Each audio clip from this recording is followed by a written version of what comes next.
all my fellow type A perfectionists who have obsessed over school, work, your body, and food. This one is for you. Hey everyone, I'm Abbey Sharp. Welcome to Abby's Kitchen.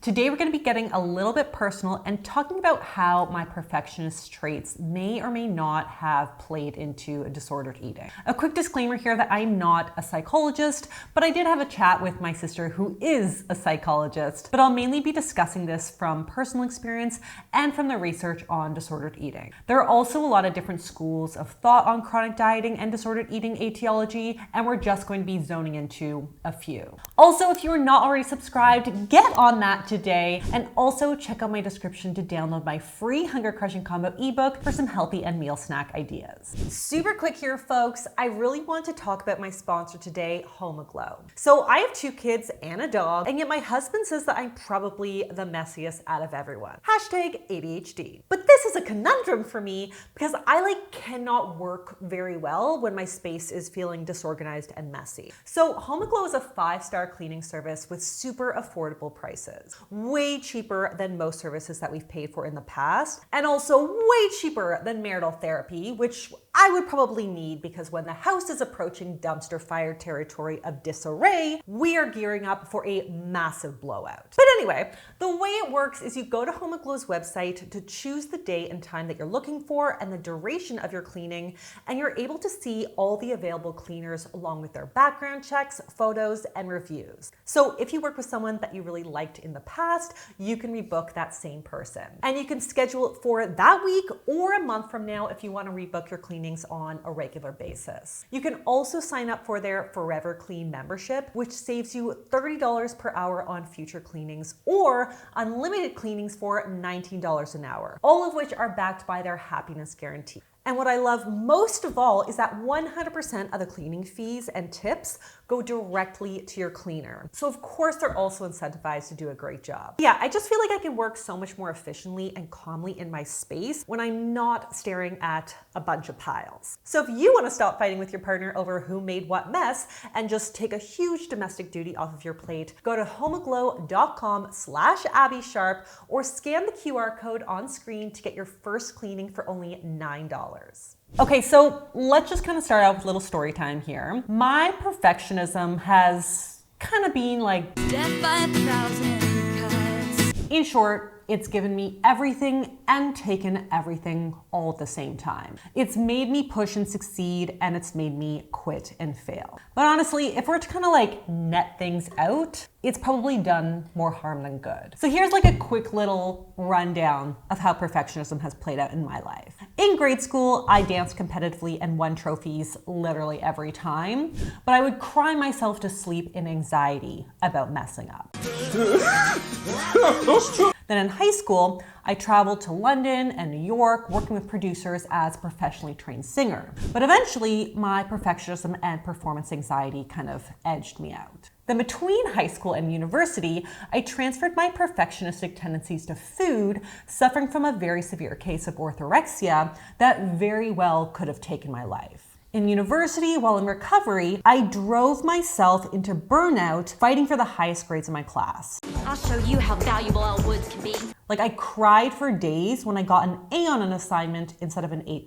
And then as an adult struggling with infertility and IVF, I developed insomnia and an obsessive relationship with sleep. That literally might have been the darkest days of my life. And here we are today. I'm 15 years past my academic career in ED recovery, but the anxious urges to overthink and put pressure on myself to be perfect are obviously sometimes still there. Thankfully, motherhood softened me and forced me to let go of a lot of things, as did a ton of therapy and psychiatric medication. So I'm very grateful that I have access to all of that. But I know that a lot of you guys are in the thick of it right now. I know you guys can relate. You are my people, I am your people. Gave me cookie, got you cookie. So let's talk about this double-edged sword and how it's likely affected a lot of our problematic histories with food. Well, of course, we make a little snack. So first of all, perfectionism is a character trait defined by sky-high standards and critical evaluation for yourself or others that can be classified into three main categories. Self-oriented, where the individual drives themselves into perfectionism. Socially prescribed, where you feel that others want you to be perfect. And other-oriented, where you expect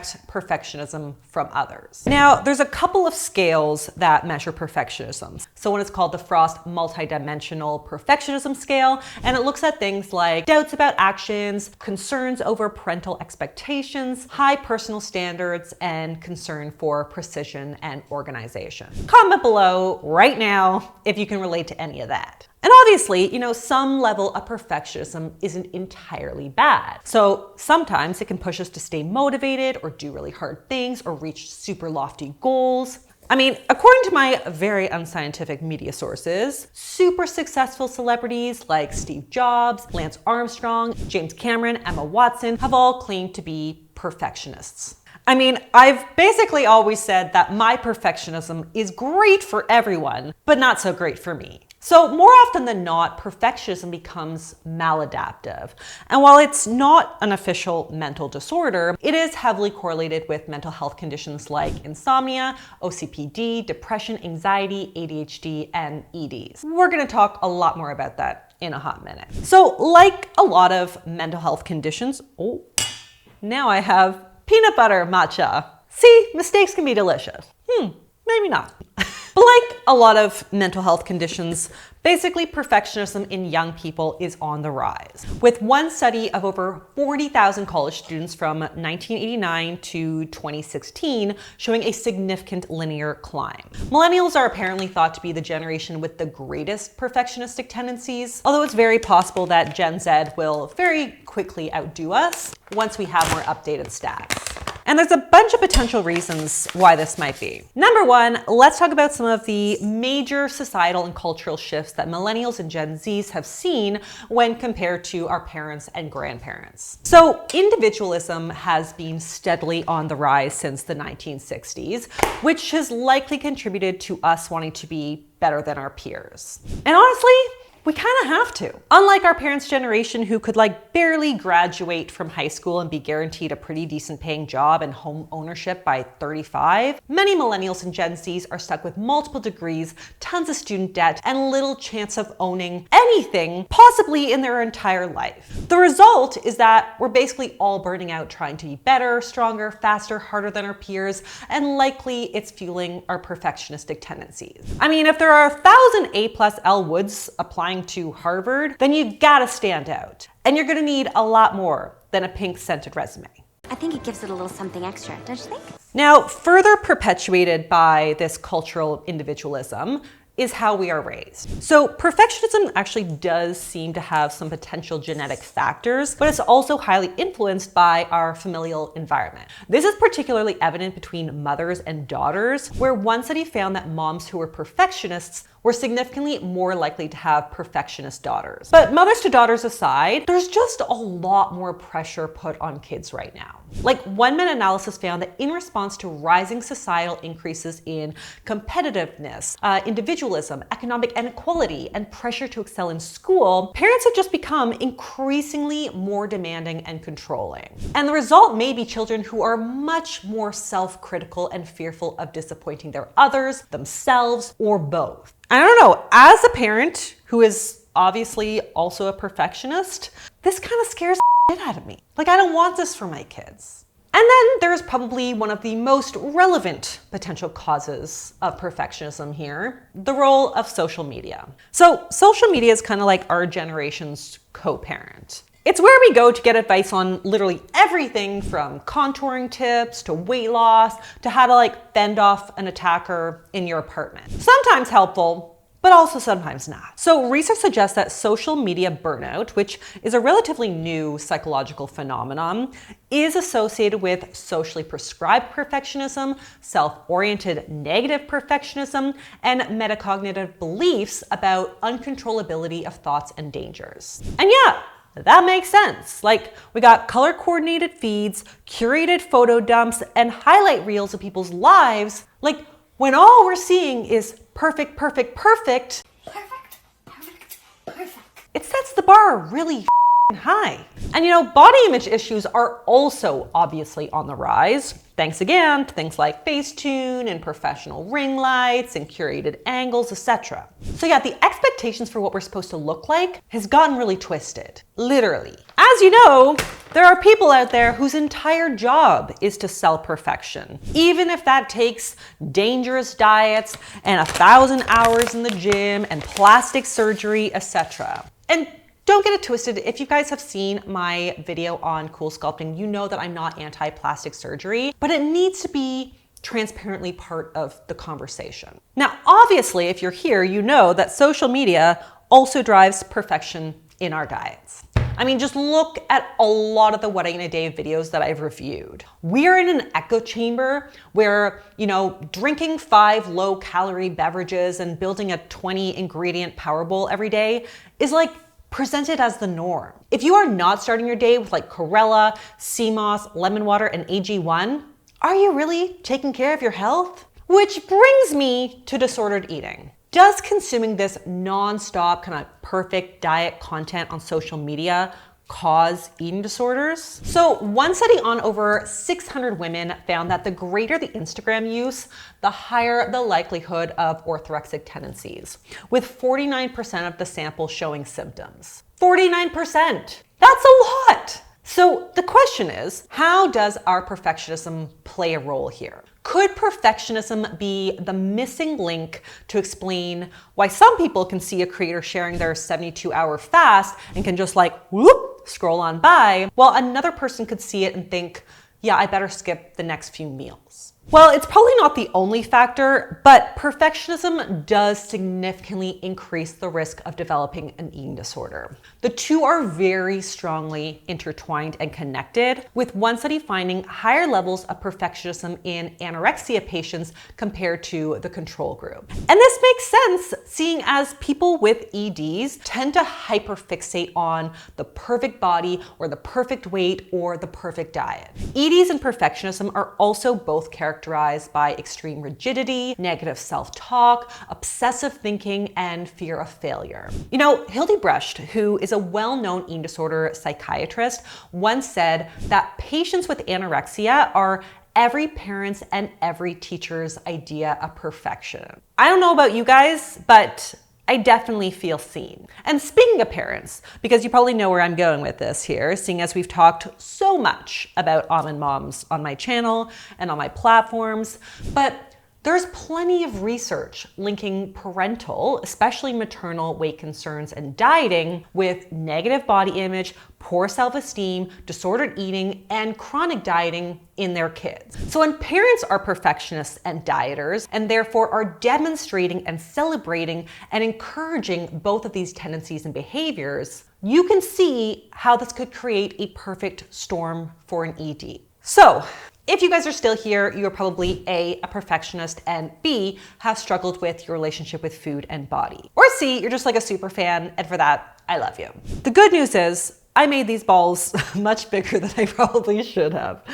Hey, that's what she said. The other good news is that recovery is always possible. The bad news is that it may be harder for us perfectionists than for others. So research suggests that perfectionist ED patients tend to have significantly less successful treatment outcomes. And yeah, that's probably because, its messy, rule-breaking activities feel at odds with all the little perfect patterns that keep us feeling calm. Now, if you are in the active throes of an ED and need medical intervention, then of course, treatment related to mechanical eating and symptom interruption would need to come first. But otherwise, working with a therapy team to address the maladaptive perfectionism may help to reduce the chances of relapse. Whew!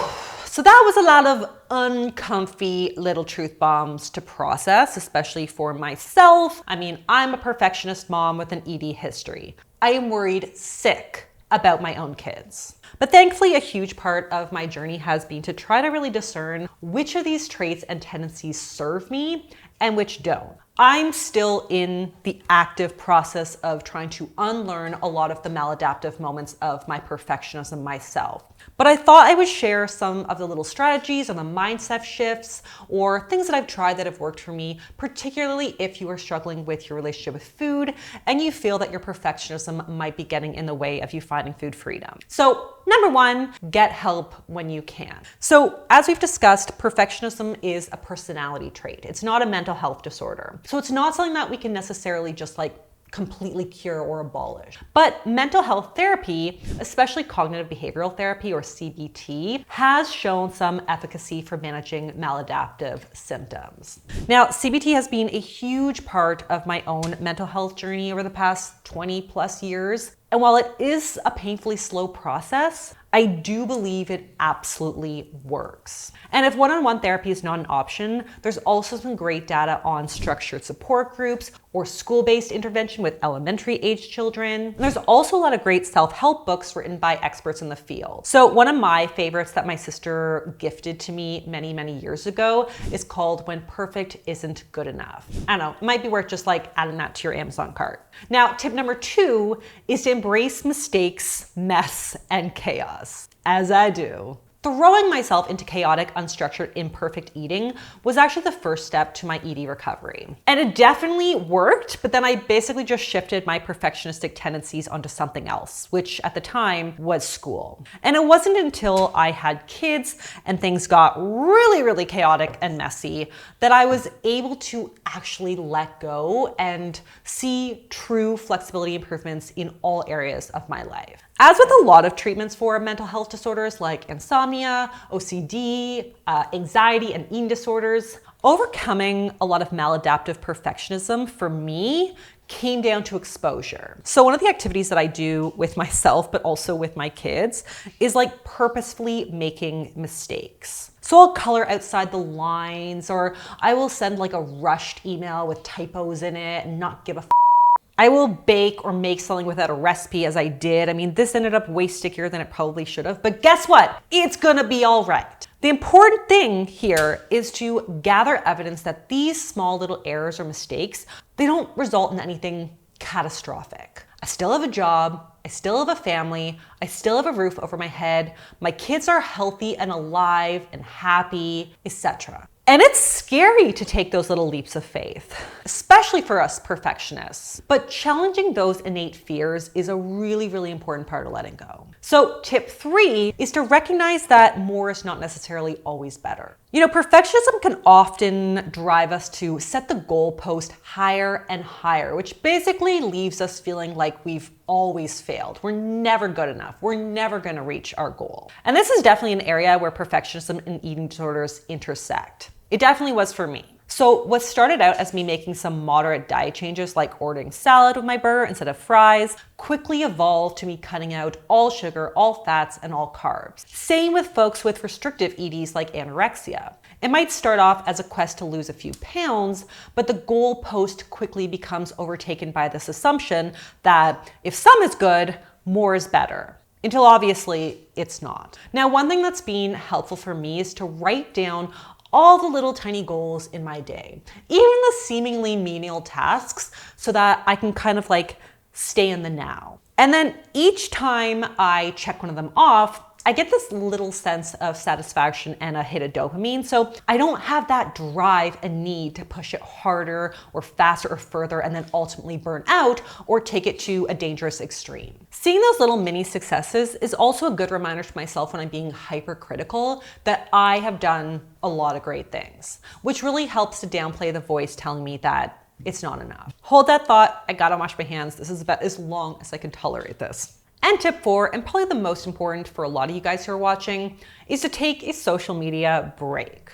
If you struggle with social comparison, I want you to take this one thing away today. Social media is not real life. It's heavily curated to help the creator position themselves as in some way superior to you. Healthier diet, hotter body, higher level knowledge. Though I would say I've seen a lot of creators where I would question that one. But anyways, yeah, even though I don't personally feel triggered by a lot of other people's bodies online, I know that social media is not good for my mental health. Mainly because my type A tendencies in this season of my life are largely related to my role as a mom. And I think I've said this before in other videos, but I've watched a lot of What in a Day videos. And sometimes I'm like, holy shit, am I the only one that's not making these elaborate healthy meals from scratch every single day for my kids 3 times a day? And this is a work in progress, obviously, but I've actively chosen to try to be more kind to myself. And like I said, like celebrate the little wins. Like my kids don't think I'm any less of a mom because we eat rotisserie chicken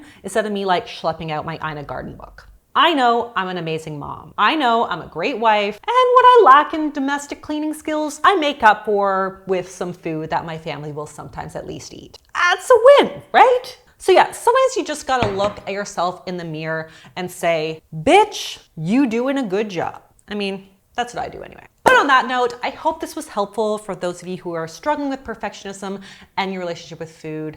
If you have any advice to share, please leave it in the comments. I'm sure all of us can learn from one another. And that's all that I have for you guys today. If you liked it, be sure to give it the thumbs up and don't forget to get your hands on my Hunger Crushing Combo ebook. And I'll see you next time on Abby's Kitchen. Bye. Yeah, we're good.